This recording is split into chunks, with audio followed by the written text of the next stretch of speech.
pagi adik-adik, apa kabar kalian hari ini? Nah, semoga adik-adik selalu sehat. Nah adik-adik, karena pembelajaran kita pada pagi hari ini tidak bisa tetap muka secara langsung, Papa berharap agar adik-adik selalu belajar di rumah adik-adik masing-masing, dan juga diharapkan untuk adik-adik semua untuk selalu menjaga kesehatan di tengah virus corona yang pada saat ini sedang menyebar. Nah adik-adik, tema pembelajaran kita pada pagi hari ini yaitu tentang sel, yakni sel hewan dan juga sel tumbuhan. Baik, pengertian sel itu sendiri, sel merupakan kesatuan unit terkecil dan fungsional yang menyusun tubuh makhluk hidup. Teori tentang sel ini pertama kali itu dikemukakan oleh seorang ahli botani dari Jerman yang bernama Jakob Schleiden pada tahun 1838. Nah, ia berpendapat bahwa semua sel tubuh tumbuhan itu tersusun oleh sel. Selanjutnya adik-adik, pada tahun 1660 seorang ahli dari Inggris yang bernama Robert, dia berhasil mengamati preparat sel dengan menggunakan mikroskop. Nah, ia mengamati irisan gabus yang sangat tipis. Dalam pengamatannya tersebut adik-adik, ia melihat adanya ruang-ruang kecil. Nah, ruang-ruang kecil inilah yang kemudian diberi nama sel. Selanjutnya adik-adik yaitu bagian-bagian sel. Jadi adik-adik, tidak semua sel penyusun tubuh makhluk hidup itu sama, tapi memiliki bermacam-macam bentuk, ukuran, panjang maupun susunannya. Nah, meskipun memiliki beragam bentuk, susunan, dan panjang yang berbeda, sel memiliki 3 struktur dasar yang sama, yaitu membran sel, plasma sel, dan juga inti sel. Baik, yang pertama yaitu membran sel. Nah, membran sel merupakan bagian terluar dari sel yang membatasi sel dengan lingkungan yang ada di luarnya, dan juga membatasi sel yang satu dengan sel yang lainnya. Fungsi dari membran sel yaitu mengatur masuknya zat ke dalam sel dan juga mengatur keluarnya zat dari dalam sel. Pada sel tumbuhan, selain memiliki membran sel, terdapat juga dinding sel. Nah, dinding selnya ini terbuat dari selulosa sehingga memberikan bentuk yang tetap dan juga kuat. Sedangkan pada sel hewan dan juga manusia itu tidak mempunyai yang namanya dinding sel. Baik, yang kedua adik-adik yaitu plasma sel, di mana plasma sel merupakan cairan sel di bagian dalam kantong sel yang dibatasi oleh membran sel. Nah, plasma sel itu meliputi 2, yaitu nukleoplasma dan juga sitoplasma. Nah, nukleoplasma adalah cairan sel yang terletak di dalam inti sel, sedangkan sitoplasma merupakan cairan kental yang mengisi ruang antara membran sel dan juga inti sel. Di dalam sitoplasma adik-adik itu terdapat organel-organel, di mana yang pertama itu ribosom. Nah, fungsi dari ribosom yaitu untuk sintesis protein. Yang kedua, retikulum endoplasma yang dibagi menjadi 2, yaitu retikulum endoplasma kasar dan juga retikulum endoplasma halus. Nah, fungsi dari retikulum ini merupakan tempat sintesis dan juga sekresi protein dan juga lemak.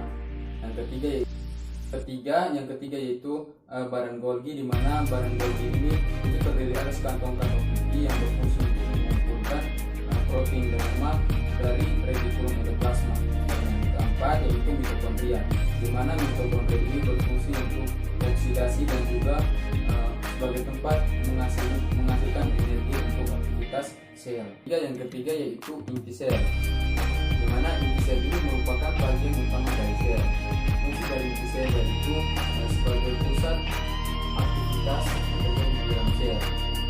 Jadi adik-adik, segala macam aktivitas yang terjadi di dalam sel itu diatur oleh inti sel. Nah, pada sel hewan dan juga sel tumbuhan itu terdapat kromatin.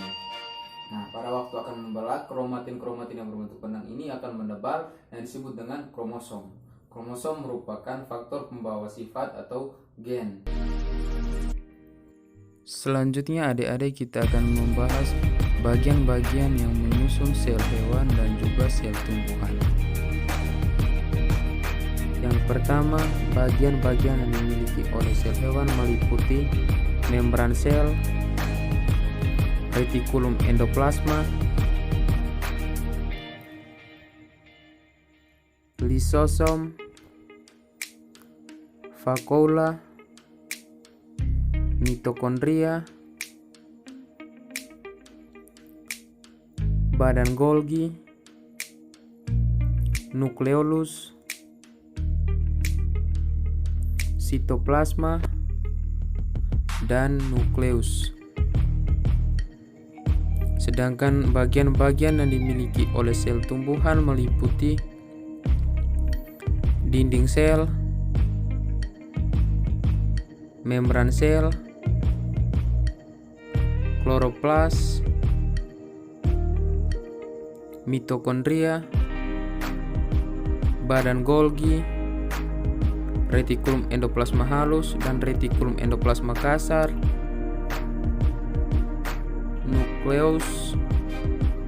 nukleolus, dan vakuola.